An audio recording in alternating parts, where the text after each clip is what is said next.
নমস্কার, আমি বর্ষা সিং TNI 24 আপনাকে স্বাগত জানাই। আসুন আজকে এক নজর দেখে নিই আজকে মুখ্য সমাচার। তৃণমূল কংগ্রেসের বাসস্ট্যান্ডের পাশে থাকা জেলা পার্টি অফিসের ভেতরে শহর তৃণমূল যুব কংগ্রেসের এক নেতার হাতে মার খেয়ে রক্তাক্ত অবস্থায় হাসপাতালে ভর্তি আইপ্যাক কর্মী পিকলু শেখ। আইপ্যাকের অর্থে যে সংস্থা তৃণমূল কংগ্রেসের নির্বাচন ও অন্যান্য কার্যবিধি পরিচালনা করা। নদিয়ার কৃষ্ণনগর 14 নম্বর ওয়ার্ডের বাসিন্দা আইপ্যাক পিকলু শেখকে আজকে বাসস্ট্যান্ডে স্থিত তৃণমূল কংগ্রেস জেলা পার্টির অফিসে ডেকে নিয়ে যান অভিযুক্ত সুমন খান, যিনি আবার 14 নম্বর ওয়ার্ডের তৃণমূলের যুব সভাপতি। তারপরেই জেলা অফিসের মধ্যেই আইপ্যাক কর্মী বেধড়ক মারধর করেন সুমন। মারাত্মক আহত হয়ে এই মুহূর্তে শক্তিনগর জেলা হাসপাতালে ভর্তি এবং তার মাথায় চারটি সেলাই পড়েছে। ওই আইপ্যাক কর্মী জানান, এই বিষয়টি তিনি আইপ্যাকের উচ্চ পদাধিকারীকে জানিয়েছেন এবং সুস্থ হয়ে ফিরেই তিনি থানায় অভিযোগও জানাবেন। জানাজানি হতেই শোরগোল তৃণমূলের অন্দরমহলে। তৃণমূল ছাত্র পরিষদের সভাপতি ইমরান শেখ তাকে দেখতে এসে বিষয়টি জেনে হতভম্ব হয়ে যান। ইমরান শেখ দলকে এই বিষয়টি অবশ্যই জানাবে বলে জানিয়েছে। Bureau report TNI 24। সুমন খান, যিনি 14 নম্বর সিসিটিভি ফুটেজ আছে, নিচে যে ফ্ল্যাগ টাঙানো যে বাসগুলো আছে সেগুলো নিয়ে আমার উপরে চড়া হয়, তারপর আমাকে মারে। তারপর হঠাৎ করে আমি জানি না কী কারণে হঠাৎ করে মানে কোনো কথা নেই বার্তা নেই আমাকে মারতে শুরু করে।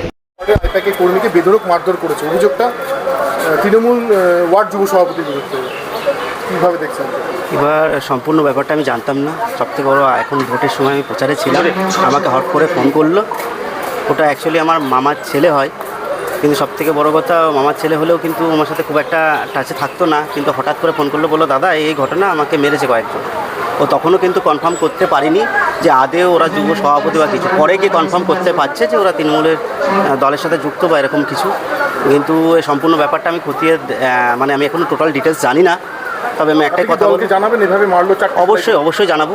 দল যেটা উপযুক্ত স্টেপ নেওয়ার সেটা নেবে, আর আমার দলের উপর দৃঢ় বিশ্বাস এর এগেনস্টে ভালো স্টেপ নেবে, যাতে ভবিষ্যতে কোনো রকম এরকম দুর্ঘটনা বা কোনো রকম কোনো কর্মীর উপরে কোনো আক্রমণ বা কোনো রকমভাবে কোনো মানুষের উপরে, মানে স্বাভাবিক মানুষের উপরে কোনো রকম আক্রমণ না হয়। আপনার নাম? আমার নাম ইমরান শেখ। আপনি এই মুহূর্তে কী পদে আছেন? এই মুহূর্তে তৃণমূল ছাত্র পরিষদের সভাপতি আছে, ইমরান শেখ।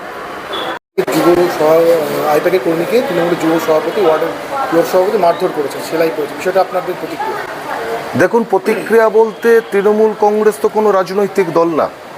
তৃণমূল কংগ্রেস হচ্ছে তোলাবাজি যারা করে, এলাকায় দাদাগিরি যারা করে, চোর গুন্ডা বদমাইশ যারা রয়েছে তাদের একটা ছাতা, তার নাম হচ্ছে তৃণমূল কংগ্রেস। কারণ তৃণমূল কংগ্রেস রাজনৈতিক দল হলে তার একটা শৃঙ্খলা থাকতো। আমরা দেখতে পারলাম তৃণমূলের হয়ে যারা ভোট প্রচার করছে, যারা তৃণমূলের হয়ে কাজ করছে, সেই আইপ্যাকের একজন কর্মী, যার বাড়ি কৃষ্ণনগর পৌরসভার 18 নম্বর ওয়ার্ডে, সে আইপ্যাকের কর্মী তৃণমূল কংগ্রেসের নদিয়া জেলার যেটা অফিস আছে অর্থাৎ বাসস্ট্যান্ডের কাছে, সেই অফিসে কোনো প্রয়োজনীয় কাজে তিনি গিয়েছিলেন। সেখানে আমরা জানতে পারলাম যে তৃণমূল কংগ্রেসের কোনো একজন যুব নেতা, যার বাড়ি 14 নম্বর ওয়ার্ডে, তিনি সেখানে দেখতে পেয়ে সেই আইপ্যাকের একজন কর্মীকে বেধড়ক মারধর করে। তিনি শক্তিনগর জেলা হাসপাতালে ভর্তি রয়েছে। এই তো তৃণমূল কংগ্রেসের অবস্থা। যে আইপ্যাক তৃণমূলের হয়ে ভোট প্রচার করছে, যে আইপ্যাক তৃণমূলের হয়ে রাত দিন কাজ করছে, সেই আইপ্যাকের কর্মী তৃণমূল কংগ্রেসের হাতে মার খাচ্ছে। আইপ্যাকের কর্মীদের বলবো যে তৃণমূল ছাড়ুন, কারণ ওরা আজকে ডুবন্ত নৌকা, ফুটো নৌকা, ওদের তরি ডুবতে চলেছে। ভারতীয় জনতা পার্টি উদীয়মান সূর্য, ভারতীয় জনতা পার্টির সরকার, পশ্চিমবাংলার মানুষ আনতে চাইছে। ভারতীয় জনতা পার্টির সরকার পশ্চিমবাংলায় প্রতিষ্ঠিত হবে।